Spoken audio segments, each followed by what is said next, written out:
आज है 11 मई 2026 दिन सोमवार। Welcome back to clean news UP. चलिए देखते हैं उत्तर प्रदेश की 25 फटाफट बड़ी खबरों को।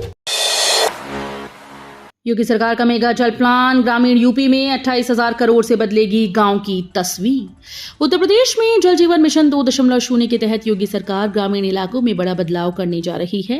केंद्र और राज्य सरकार मिलकर 28,000 करोड़ रुपए से ज्यादा खर्च करेंगी ताकि हर गांव तक स्वच्छ पेयजल पहुंच सके। सरकार का लक्ष्य 2.62 करोड़ ग्रामीण परिवारों को नल से पानी उपलब्ध कराना है। मिशन के तहत जल गुणवत्ता जांच, पानी के स्रोतों का संरक्षण और गांव स्तर पर जल व्यवस्थाओं की निगरानी पर खासा जोर दिया जाएगा। योगी सरकार का दावा है कि इस योजना से ग्रामीण जीवन स्तर में बड़ा सुधार देखने को मिलेगा। यूपी में फिर दौड़ेगा विकास का पहिया, 500 अधूरी सड़कों का निर्माण जल्द होगा शुरू। उत्तर प्रदेश के देवीपाटन मंडल में रुका 500 से ज्यादा सड़कों का निर्माण अब जल्द शुरू होने वाला है। तारकोल की कीमतों में भारी बढ़ोतरी के चलते ठेकेदारों ने काम रोक दिया था। अमेरिका ईरान तनाव के कारण 15 दिनों में तारकोल के दाम लगभग दुगने हो गए थे। इससे गोंडा समेत 4 जिलों में सड़क परियोजनाएं प्रभावित हुई। अब शासन ने बड़ी लागत का भार खुद उठाने का फैसला किया है। लोक निर्माण विभाग को जारी नए आदेश के बाद अधूरे पड़े सड़क निर्माण कार्यों में तेजी लाने की उम्मीद बढ़ गई। यूपी में बकरी पालन पर सरकार की बड़ी सौगात, 6,000 लगाइए और पाइए 54,000 की मदद। उत्तर प्रदेश सरकार ने ग्रामीण परिवारों की आय बढ़ाने के लिए बकरी पालन पर शानदार सब्सिडी योजना शुरू की। इस योजना में लाभार्थी को सिर्फ 6,000 रुपए लगाने होंगे, जबकि 54,000 रुपए सरकार देगी। 60,000 रुपए की इस यूनिट में 1 बकरा और 5 बकरियां शामिल होंगी। बर्बरी, बीटल और ब्लैक बंगाल नस्ल की बकरियां खरीदने की सलाह दी गई। योजना में भूमिहीन, सीमांत किसान, महिला और दिव्यांग आवेदकों को प्राथमिकता दी जाएगी। यूपी के NH 27 पर बड़ा बदलाव, 190 करोड़ से बनेंगे 5 नए अंडरपास। उत्तर प्रदेश के लखनऊ, अयोध्या, गोरखपुर राष्ट्रीय राजमार्ग 27 पर ट्रैफिक दबाव और हादसों को देखते हुए NHAI ने बड़ा कदम उठाया। अयोध्या खंड में करीब 190 करोड़ रुपए की लागत से 5 नए अंडरपास बनाए जाएंगे। इनमें अरकुना, रानीमऊ, कुढ़ा, सादात, भेलसर और सट्टी चौराहा शामिल हैं, जिन्हें ब्लैक स्पॉट घोषित किया गया था। इससे ग्रामीणों, किसानों और छात्रों को सुरक्षित आवागमन मिलेगा। प्रशासन ने अवैध कट बंद करने और संकेतक सुधारने के निर्देश दिए हैं। यूपी में दौड़ेंगी इलेक्ट्रिक बसेस, 75 जिलों में सेवा विस्तार का ऐलान। उत्तर प्रदेश में जल्द ही सभी जिलों में इलेक्ट्रिक बसेस चलाने की तैयारी है। परिवहन राज्य मंत्री दयाशंकर सिंह ने फर्रुखाबाद में बताया कि प्रदेश के 75 जिलों में ई बस सेवा शुरू की जाएगी। अयोध्या, मथुरा और काशी के लिए विशेष बस सेवाएं शुरू होंगी। सरकार चार्जिंग पॉइंट विकसित कर रही है और 320 नई बसेस शामिल की जाएंगी। मंत्री ने कहा कि ग्रामीण क्षेत्रों में भी बस संचालन को बढ़ावा दिया जाएगा। वहीं पर्यटन मंत्री जयवीर सिंह ने विपक्ष पर भी निशाना साधा। यूपी में स्कूल के 500 मीटर दायरे में नशे पर रोक, सख्त नियम लागू। उत्तर प्रदेश की योगी सरकार ने स्कूल के आसपास नशे के खिलाफ बड़ा कदम उठाया है। अब सभी स्कूल और कॉलेजेस के 500 मीटर के दायरे को नशा मुक्त क्षेत्र घोषित किया जाएगा, जहां शराब, सिगरेट, तंबाकू की बिक्री पूरी तरह से प्रतिबंधित होगी। नियम तोड़ने वालों पर सख्त कार्रवाई की जाएगी। सरकार नशा मुक्त विद्यालय पोर्टल से ऑनलाइन निगरानी भी करेगी। सभी स्कूल में चेतावनी बोर्ड लगेंगे और DIOS को नोडल अधिकारी बनाया गया है। बरेली में संडे ऑन साइकिल अभियान, जवानों और खिलाड़ियों ने दिया फिटनेस का संदेश। बरेली की सड़कों पर रविवार की सुबह फिटनेस का अनोखा नजारा देखने को मिला, जब सेना के जवान, खिलाड़ियों और प्रशिक्षकों ने संडे ऑन साइकिल रैली निकाली। भारतीय खेल प्राधिकरण और थल सेना के संयुक्त प्रयास से आयोजित इस कार्यक्रम में प्रतिभागियों ने हेलमेट पहनकर साइकिलिंग करते हुए फिट रहने का संदेश दिया। रैली साई केंद्र से शुरू होकर विभिन्न मार्गों से होते हुए जाट रेजिमेंट सेंटर स्टेडियम पहुंची। अधिकारियों ने कहा कि रोजाना 30 मिनट की साइकिलिंग से स्वास्थ्य बेहतर रहता है और युवाओं को खेलों से जुड़ना चाहिए। जमीन घोटाले पर डीएम की बड़ी कार्रवाई, तहसीलदार हटे, लेखपाल कानून गो सस्पेंड।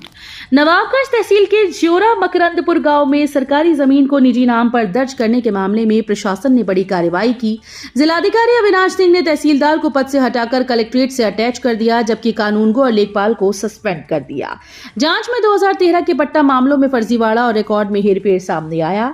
बिना सही जांच के फाइल आगे बढ़ने पर यह कार्रवाई हुई। जनगणना स्वगणना में बरेली दूसरे स्थान पर, 30,000 लोगों ने कराया ऑनलाइन रजिस्ट्रेशन। जनगणना 2027 के तहत चल रहे स्वगणना अभियान में बरेली ने प्रदेश में दूसरा स्थान हासिल किया। जिले में मात्र 3 दिनों में करीब 30,000 लोगों ने ऑनलाइन स्वगणना कराई, जिससे प्रशासनिक कार्यों को बड़ी मजबूती मिली। गांव से शहर तक चल रहे जागरूकता अभियान का असर साफ दिख रहा है। लगभग 12,000 कर्मचारियों की टीम लोगों को प्रेरित कर रही है। मुख्यमंत्री डैशबोर्ड रैंकिंग में बरेली ने दूसरा स्थान प्राप्त किया है। योगी सरकार की जनसुनवाई का असर, IGRS रैंकिंग में रामपुर बना प्रदेश का नंबर 1 जिला। मुख्यमंत्री योगी आदित्यनाथ की जनसुनवाई व्यवस्था का असर अब जमीन पर दिखने लगा। IGRS की अप्रैल रिपोर्ट में रामपुर ने पूरे उत्तर प्रदेश में पहला स्थान हासिल किया। रामपुर को 140 में से 138 अंक मिले। वहीं पीलीभीत दूसरे और श्रावस्ती अमेठी संयुक्त रूप से तीसरे स्थान पर रहे। IGRS के जरिए प्रदेश के 49 विभागों के 109 कार्यक्रमों की समीक्षा की जाती है। जिलों में शिकायतों के त्वरित निस्तारण और विकास कार्यों की निगरानी से प्रशासनिक व्यवस्था मजबूत हुई। हापुड़ में महाराणा प्रताप जयंती जुलूस के दौरान बवाल, पत्थरबाजी से मचा हड़कंप। हापुड़ में महाराणा प्रताप जयंती पर निकाले गए जुलूस के दौरान अचानक से हिंसा भड़क गई। बताया जा रहा है कि गुटखा खरीदने को लेकर युवक और दुकानदार के बीच हुई कहासुनी ने बड़ा विवाद ले लिया। देखते ही देखते दोनों पक्षों में पत्थरबाजी और मारपीट शुरू हुई, जिससे इलाके में अफरा तफरी मच गई। घटना में 2 लोग घायल हुए। सूचना मिलते ही पुलिस और प्रशासन के अधिकारी मौके पर पहुंचे और भारी पुलिस बल तैनात कर हालात को काबू में लिया। जौनपुर में लेखपाल भर्ती परीक्षा 21 मई को 10,000 परीक्षार्थी 21 केंद्रों पर देंगे परीक्षा।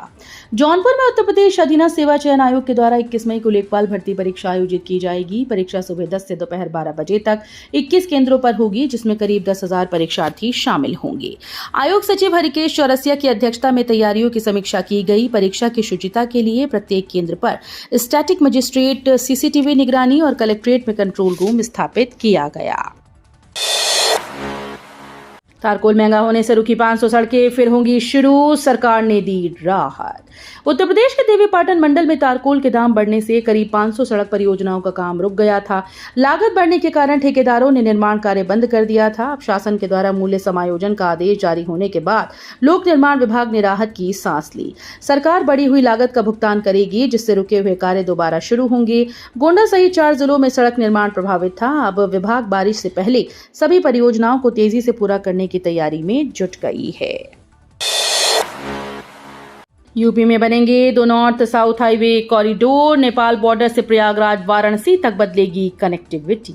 उत्तर प्रदेश में सड़क नेटवर्क को मजबूत करने के लिए 2 बड़े नॉर्थ साउथ हाईवे कॉरिडोर की तैयारी शुरू हो गई।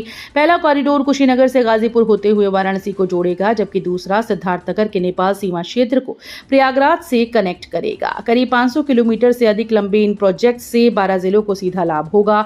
निर्माण में NHAI, PWD और सड़क परिवहन मंत्रालय मिलकर काम कर रहे हैं। यूपी में फिर बढ़ेगा तापमान, 8 डिग्री तक उछलेगा पारा। कई जिलों में आंधी बारिश का अलर्ट। उत्तर प्रदेश में मौसम एक बार फिर से बदलने जा रहा है। मौसम विभाग के अनुसार अगले 1 हफ्ते में अधिकतम तापमान 6 से 8 डिग्री सेल्सियस तक बढ़ सकता है, जिससे गर्मी फिर से लोगों को परेशान करेगी। हालांकि पूर्वी यूपी के 17 जिलों में आंधी बारिश और बिजली गिरने का येलो अलर्ट जारी किया गया। प्रयागराज, वाराणसी, गोरखपुर सहित कई जिलों में तेज हवाएं चल सकती हैं। राजधानी लखनऊ में भी पारा 36 डिग्री तक पहुंचने का अनुमान है। महिला आयोग अध्यक्ष बोली, यूपी में महिलाएं सुरक्षित, अपराधों में आई कमी। उत्तर प्रदेश राज्य महिला आयोग की अध्यक्ष डॉक्टर बबीता सिंह चौहान ने कहा कि प्रदेश में महिलाएं पूरी तरह से सुरक्षित हैं और महिलाओं के खिलाफ अपराधों में कमी आई है। वो हाथरस में ब्रह्मा कुमारी ईश्वरीय विश्वविद्यालय के वार्षिक उत्सव में मुख्य अतिथि के रूप में शामिल हुई।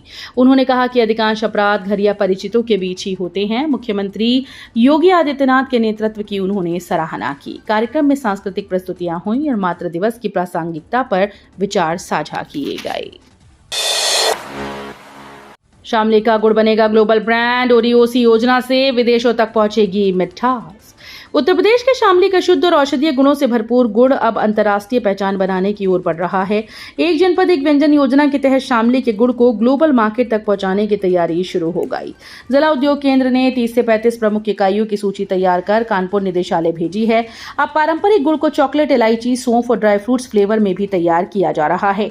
आधुनिक पैकेजिंग और सरकारी सहायता से शामली जल्द ही मिठास की वैश्विक राजधानी के रूप में नई पहचान बनाएगा। यूपी बिहार बॉर्डर पर बालू तस्करों पर बड़ा action, 6 truck seize. UP Bihar सीमा पर बालू और मोरंग तस्करी के खिलाफ पुलिस प्रशासन ने बड़ी कार्रवाई की। कुशीनगर के तरिया सुजान और पटेहेरवा क्षेत्र में चलाए गए सघन जांच अभियान के दौरान 6 ओवरलोड ट्रकों को सीज किया गया। पुलिस ने 13 तस्करों के खिलाफ मुकदमा दर्ज किया। कार्रवाई के बाद तस्करों में हड़कंप मच गया और बिहार सीमा में 4 लेन पर ट्रकों की लंबी कतारें लग गई। पुलिस का कहना है कि अवैध तस्करी के खिलाफ अभियान लगातार जारी रहेगा। योगी कैबिनेट विस्तार पर बीजेपी का बड़ा दांव, पंकज चौधरी बोले सभी वर्गों को मिला प्रतिनिधित्व। उत्तर प्रदेश में योगी कैबिनेट विस्तार को लेकर सियासी हलचल तेज हो गई। बीजेपी प्रदेश अध्यक्ष पंकज चौधरी ने कहा कि मंत्रिमंडल विस्तार में सभी वर्गों का पूरा ध्यान रखा गया है। उन्होंने दावा किया कि बीजेपी सिर्फ नारे नहीं देती बल्कि पिछड़े, दलित और सभी समाज को नेतृत्व देने का काम करती है। पंकज चौधरी ने समाजवादी पार्टी की पीडीए राजनीति पर निशाना साधते हुए उसे पारिवारिक पार्टी बताया। यूपी में बिना HSRP नंबर प्लेट चलाना पड़ेगा भारी, 15,000 तक का कट सकता है चालान। अगर आपकी गाड़ी में अभी तक का हाई सिक्योरिटी रजिस्ट्रेशन प्लेट यानी HSRP नहीं लगी तो सावधान हो जाइए। यूपी परिवहन विभाग ने नियम सख्त कर दिए हैं। अब बिना HSRP वाली गाड़ियों का पॉल्यूशन अंडर कंट्रोल यानी PUC सर्टिफिकेट नहीं बनेगा। ऐसे में बिना PUC वाहन चलाने पर 10,000 रुपए तक का जुर्माना लगाया जा सकता है। वहीं HSRP न होने पर अलग से 5,000 रुपए का चालान कटेगा। ये नियम खासकर 1 अप्रैल 2019 से पहले खरीदे गए वाहनों पर लागू है। यूपी में ट्रेन पर पथराव से हड़कंप, शताब्दी राजधानी समेत 3 ट्रेन बनी निशाना। उत्तर प्रदेश में ट्रेनों पर पथराव की घटनाओं ने यात्रियों की सुरक्षा पर सवाल खड़े कर दिए। गाजियाबाद और दादरी स्टेशन के बीच कानपुर शताब्दी एक्सप्रेस, राजधानी एक्सप्रेस और गरीब रथ एक्सप्रेस पर अज्ञात लोगों ने पथराव किया। शताब्दी एक्सप्रेस के C1 कोच के शीशे टूट गए जिससे यात्रियों में अफरा तफरी मच गई। घटना के बाद RPF ने मामला दर्ज कर जांच शुरू कर दी। रेलवे ने ट्रेन के CCTV फुटेज मांगे हैं। पूजापाल को नहीं मिला मंत्री पद, सपा का तंज, जो हमारे ना हो सके वो आपके क्या होंगी।